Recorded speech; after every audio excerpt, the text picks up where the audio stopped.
আমি ডক্টর কৃষ্ণপদ রক্ষিত, general surgeon এবং ল্যাপারোস্কোপিক সার্জন, হেলথ পিলার হসপিটালের সাথে যুক্ত।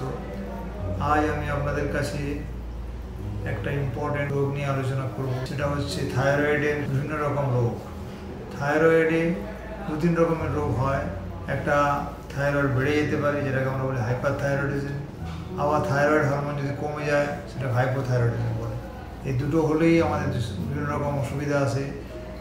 প্রথমত গলাতে একটা ফুলে যায়, যেখানে থাইরয়েড গ্ল্যান্ড, যেখান থেকে থাইরয়েড আমাদের হরমোন বেরোয়, সেটা ফুলে যায়, বড় হয়ে যায়, যাদেরকে আমরা গয়টার বলি বা গলগণ্ড রোগ বলি। এই রোগ সাধারণত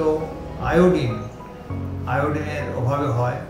আয়োডিন আমরা লবণের সাথে এখন আয়োডিন দেওয়া থাকে, কিন্তু আয়োডিন ছাড়া যে সকল লবণ বাজারে পাওয়া যায় সেগুলো খেলে এই রোগ হওয়ার প্রাদুর্ভাব বেশি দেখা যায়। তাই আমরা যদি নিয়মিত এই রোগ থেকে মুক্তি পেতে চাই বা প্রতিকার পেতে চাই, তাহলে আয়োডিনযুক্ত লবণ আমাদেরকে সেবন করতে হবে।